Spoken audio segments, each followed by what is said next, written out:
Son d'un papel! Oh, my wiener.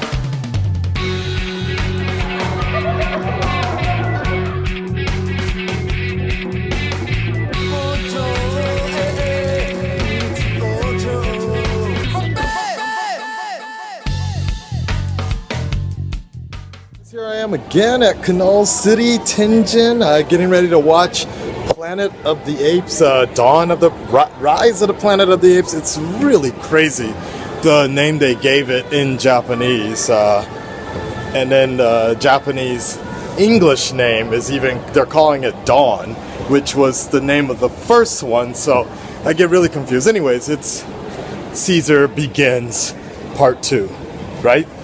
Anyways, it's the end of the summer for me, basically, with all the summer movies. This is basically it. Looking forward to this movie. Don't know much. I kind of forgot about the trailer, almost everything I watched, because it's taken so long for it to come out here in Japan. But that's probably a good thing, right? So here we go. I'll let you guys know what I think when it's done. But for the record, I have a bit of a headache, so oh look, Asian tourists.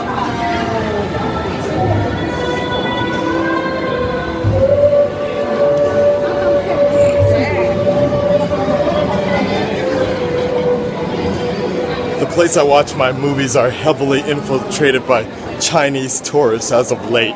It's good business, but it gets so crowded here. Anyways, I have a headache, so I bought some bufferin so I can enjoy this movie right. I'll let you guys know what I think of it.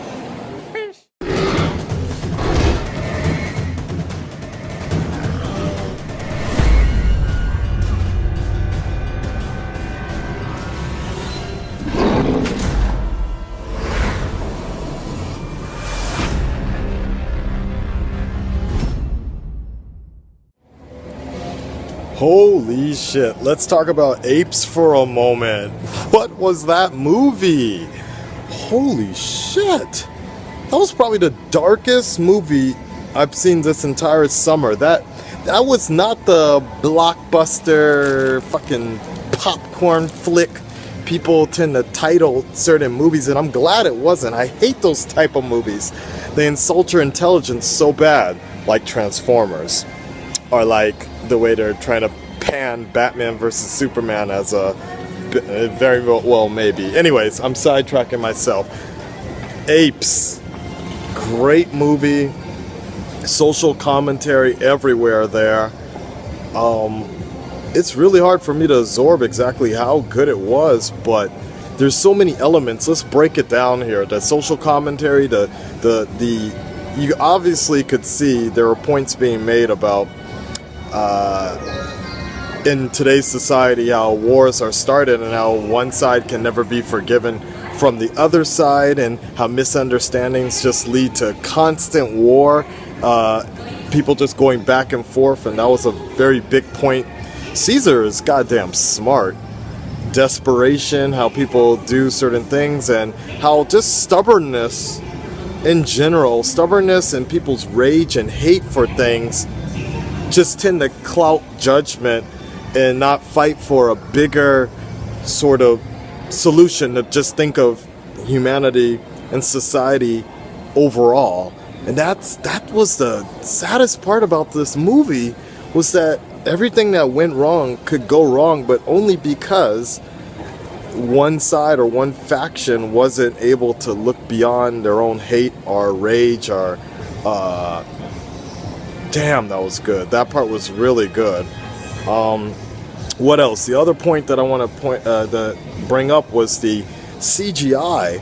It was such, I thought we were past the uncanny valley with Watchmen, with Dr. Manhattan, but the emotion and expression that Andy Serkis just kind of conveyed playing Caesar, I didn't realize was possible until I saw that movie.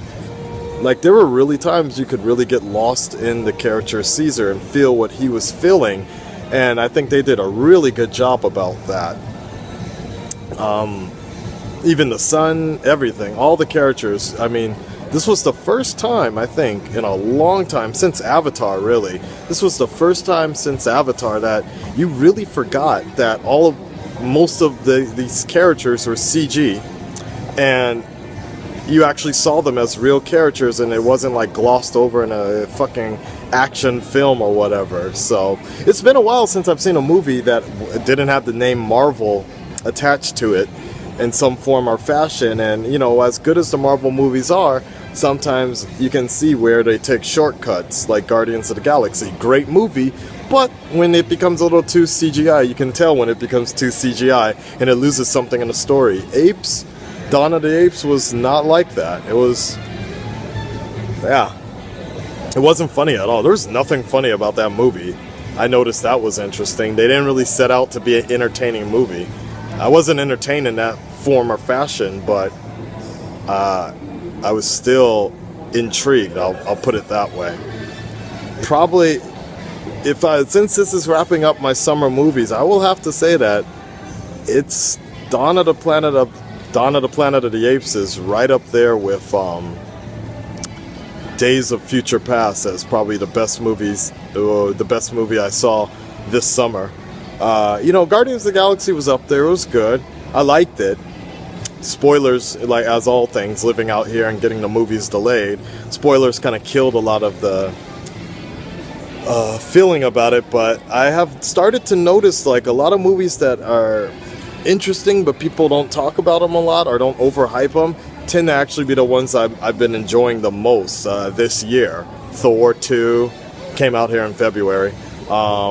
Days of Future Past, you know, not really it's not like a blockbuster in terms of people are talking about it, or you'll start seeing toys and shit, but I like that movie too because of nostalgia. But the only thing about Dawn that the ending set off kind of like, I'm not sure where they're going with the franchise, and maybe that's what the point is. I'm assuming that it's just going to be war at this point, war with another faction of humans or something. That ending was a little weird, but I did like the symbolism of how it started with Caesar's eyes, and then you kind of saw, I don't know, there was just the emotion in his eyes were very different from the beginning to the end. In the beginning, very determined, very warlike leader, but at the end you saw a leader that had gone through some shit and realized that not all apes, you know, are good just because they're apes, and that there's going to be more death along the way. It was a very good movie. I liked it a lot, and there were some points of the first movie would have been nice to have rewatched the first movie again, but I kind of remembered most of the main apes that were in the first movie. So even Koba, that was actually sad for him, because I think that was the biggest point that I liked with the movie, and that's why the CG characters just related so well.